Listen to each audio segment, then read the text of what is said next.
मोर वृत्ति चाकरी हेले मोर व्रत हूँ मोर निशा मोर पेशा जदि चाकरी मोर निशा हूँ साहित्य एवं कविता रचना करने एवं साहित्यर विभिन्न दिगरे मु कलम चालना करे। तेणु मु वर्तमान कविता कहले कौन मु बुझे मुझेटा कविता यदि जातना ज्वाला संघात तीनिटी न अच्छी कविता हो पार ना। तेणु कविता हूँ अनुभवर कथा the spontaneous overflow of powerful feeling सेटा हूँ कविता। There is one caste the caste of humanity, there is one religion the religion of love and there is one language the language of heart. से language of heart जोटा सेटा हूँ कविता। तेणु से कविता language of heart हो सी जातना ज्वाला संघात तीनिटा जदि न अच्छी कविता हो पारनी केमिति मु ताकू गोटे कविता माध्यम ही कहीदेवा बेसी सेटा उचित हम। जातना एई जीवन रे बंधु हे मम पाइली वेदना जेते कहीकि पारिबी सते कहिले हसिबे जगत जनता शुणिले मारिबे ताली न कहिले देवे निंदा अपवाद केते अकरुण गाड़ी। ये है जातना। ज्वाला ज्वाला कौन जीवन पथे देखिली जे छवि पाइली जे अनुभूति मनीष भितर वन्य पशुर चली जे करामती कुसुमे कुसुमे कीटर जेलीला आकाशे अग्निरास देखिली बंधु धराई बक्ष छाड़ी दीर्घ श्वास।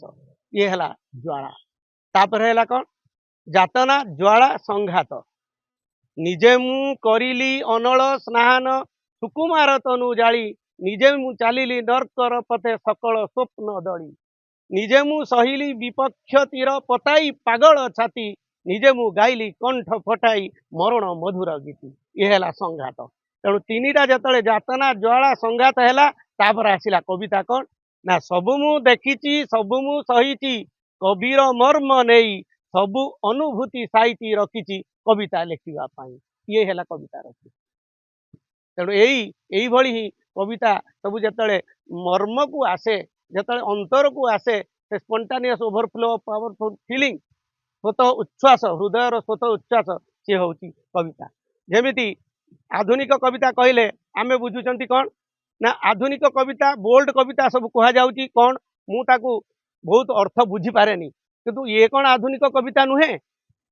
बलराम दास जो लक्ष्मी पुराण लिखिथिले सेटा की कविता, सारला दास जो लिखिचंती सेटा कौन आधुनिकता नुहे।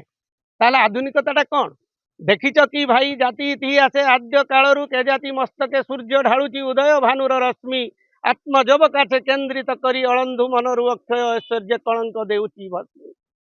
शुणिछ कि केबे केउठी केकाले सैकत रेणुरे कृष्णत्व देखिछि स्वप्न रे सुधा केउ जाति जय देव गीत गोविंदर अमृते भरिछि ए जातिर प्राण दीप्त भास्कर्य रुद्धिमंत करी जातिर गुप्त वैभव हेजिछ कि केबे केउठी केकाले के जाति जनता स्वीकृति देइछि गाई आळटाकू सिरे घेनिबाकू चक्रवर्तीर मुकुट रूपरे भासेना गुणर पुजारी महानता पासे जाति धर्म वर्ण संकीर्णता सबू छोट आउरी लंबा अच्छी मुझे प्रलंबित करूना मुझा शेष अंश को कहूँ।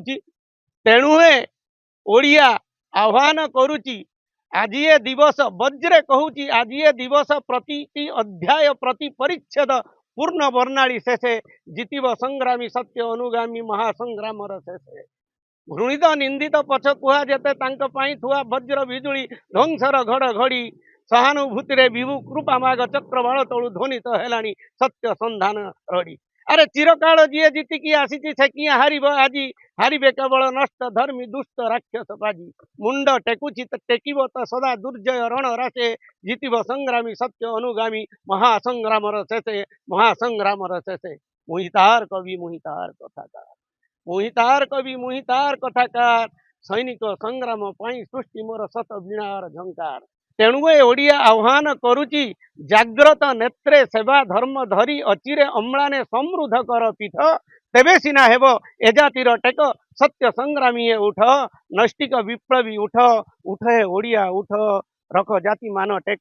रख जगन्नाथ टेक रख जगन्नाथ टेक रख जगन्नाथ टेक। एटा को कहीं आधुनिक कविता न कहि पारि ये कहीं आधुनिक कविता नुहे लेखा हूँ कविता वर्तमान भारत वर्ष पाई ओडिशा पाई समग्र विश्व पाई कवि गोटे कस्म विश्वर नागरिक वर्तमान भारत वर्ष पाई मुख्यतः कौन कविर दायित्व कौन स्वाधीनता जिते हो ना ता पूर्वर कवि जो लिखुले स्वाधीनता संग्राम रे झास देवाई लोक मान आह्वान जन कविता लेखा जाऊला देश कविता लेखा होता जाति कविता लेखा होता वर्तमान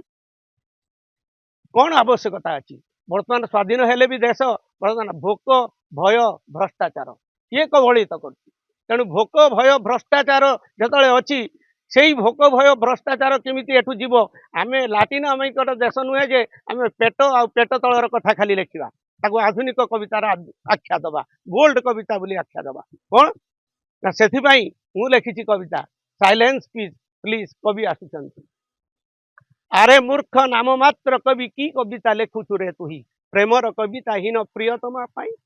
कह आरे कवि केते काल आउ कवितार भसा मेघ धोक्का खाई चली टांगरा पहाड़े केते काल आउ कवितार भसा मेघ धोक्का खाई चली टांगरा पहाड़े केते काल आउ कवितार धनुषर प्रेमिकार तांबूल रे तीर बिंदु थिबो केते काल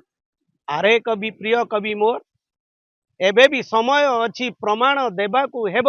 कविता बनिता नुहे नुहे विषयलता चरी जीवाकू हेब श्रावणर बारी धार भली शोषार्थ समाज भूमि पिता परे पिता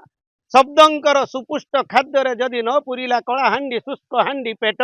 शब्दंकर झांझ करताले जदि न भांगिला कुंभकर्णी प्रशासक निद शब्दंकर पथर माड़े जदि न फाटिला अपारग नेतांकर टाण सी तेबे की कविता कवि सी तेबे की कविता आरे कवि प्रिय कवि मोर प्रिया और प्रेय मोह छाड़ी श्रेय पाई लेख रे कविता जेमिति की बेउषण करू करू चषा पुओ कवि आसुचंती बोली गीतटे गाइब बंधुक फोपाड़ी देई उग्रपंथी टीए कवि आसुचंती बोली झपटी चाहिब राष्ट्रपति भवनर निरापत्ता बलय फाटक कविंकर आगमने स्वतः खोली जीव आउ प्रमुख संवाद पत्र संपादकीयर दर्पित शिरोनामा स्पष्ट कहूथिब ए साइलेंस प्लीज कवि आसुचंती साइलेंस प्लीज कवि आसुचंती साइलेंस प्लीज कवि आसुचंती एकु मु तो कहूँ यही हूँ उद्बोधन धर्मी कविता है ये हूँ आधुनिक कविता केते शह वर्ष आगु बलराम दास जो लक्ष्मी पुराण लिखिदे जाइछंती से जो लक्ष्मी पुराण रे जो प्रगतिवादी प्रगतिशील साहित्य बोली जहाँ को कहुची प्रगतिशील साहित्य कहले बलराम देशकर लक्ष्मी पुराण ठारू आउ प्रगतिशील ओडिया रचना कोटा अछि कि जेतेबेले मुंड काट हो जेतेबेले समाज रे कुसंस्कार रही जेतेबेले ए जो नारीवादी माने जेमिति वर्तमान जो नारी सशक्तिकरण कथा सब कहा जाउची सेतेबेले सेही समय रे आपण चिंता करंतु समाजर रूप केमिति थिबो सेतिबेले सी कौन करिसंती लक्ष्मी पुराण रे सेठी जाति भेद नाही जो लक्ष्मी ठाकुराणी जगन्नाथ सेटा समस्त जानिचंती मोर कहवा किसी आवश्यकता ना नहीं ता भितर सी नारी सशक्तिकरण नारी को जो केते गुरुत्व देइचंती एवं नारी ही सर्वोपरि नारी बिना संसार नाही सेही कथा को से जो प्रमाण करिसंती एवं जाति प्रथा एवं कुसंस्कार विरुद्ध रे से राम मोहन राय बहुत पूर्व सी बलराम दास ठारू अधिका राम मोहन राय बहुत प्रचारित होते भी किंतु ओडिशार कवि ओडिया बलराम दास जो चर्चा कलम सी जहाँ लिखिदे ताठारो आधुनिक कविता अधिका कहीं लिखिपारे ना ये हूँ कथा तापर जो जन्मदिन पालन चली जन्मदिन कौटी पालन होता जन्मदिन कौन कौटी पश्चिम पालन होथार तो आम जानी ना कहीं जन्मदिन पालन होता ना भागवत पुओ जन्म कहती गोटे बहीर गोटे घरे निश्चय गोटे सेटा सिक्का बोली कहते आम आड़े से सिक्कार गोटे झुली थी ता भर गोटे बही थी सेटा कौन ना भागवत सी भागवत गादी से हुए से विचार हुए से गाँव जो जेकोसी घटना सब हुए से सब विचार समाधान से हुए पृथ्वीर कौन इतिहास पृष्ठार लेखाई जे गोटे बहीर जन्मदिन कौटी होती तेणु ये बहीर जन्मदिन यही ओडिशार ही होता तेणु जो गणतंत्र आसला गणतंत्र अमेरिकार आसी बोली चारिआडे विश्व सारा चारिआडे प्रचार हो किंतु गणतंत्र तो जो कपिलेन्द्र देव जो सुवर्ण युग कपिला काशिया कपिला कपिलेन्द्र देव कौन राजार छुआ थे मुझे कथा कवितार कही शुणिछ कि केबे केउठी केकाले के जाति जनता स्वीकृति देइछि गाई आळटा चिरे घेनिबा को चक्रवर्ती मुकुट रूपरे भासेना गुणर पूजारी महानता पासे जाति धर्म वर्ण संकीर्णता सब छोट तेणु डेमोक्रेसी जो गणतंत्रटा प्रकृत में कौटू आरंभ होती ओडिशारू तेणु बर्तमान आमर जो गणतंत्र मोहन माझी अच्छा आमर श्रीजुक्त मोहन माझी आम मुख्यमंत्री सेठी कौन जाति से कौटी आसती कौन जी गणतंत्र रे गुण गुण तांकर सेठी लोक मानकर समर्थन लोक मैंने क्या राजा करेंगे किए शासन चलो सेटा निर्धारण कराए हूँ गणतंत्र जहाँ को लोक मैंने बसैबे से कपिलेन्द्र देव को राजार छुआ नथिले तेणु जो आरंभ होती गणतंत्रटा से अमेरिकार आरंभ होनी से एवं आरंभ होती प्रचार करा ये हूँ से भाया ये जो गोटे भाषा आंदोलन होता गजानन मिश्र टिटिलागढ़ से जड़े कवि से कौन राजनेता नुहति कि सेमती गोटे कौन पदपदवी थी लोक नुहति से जन अधिवक्ता सी हूँ जो आसिक 8 दिन ये अनशन करते से आह्वान लोक मान सी गोटे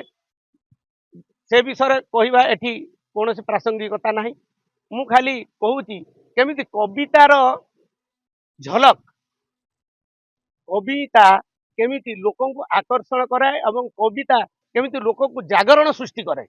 एबे भी सेटा सृष्टि करि परिबो यदि प्रकृत कविता होता से मुझे कविता लेखिकी ओडिशा सारा ओडिशा बाहर लोक हजार हजार संख्यार आसिक जोग देते चारिआडे पुरपल्ली सभा समिति में आम जा कहूँ उद्बोधन देकी जहाद्वारा लोक आकर्षित होकर आसी से कविता मुझे कहूँ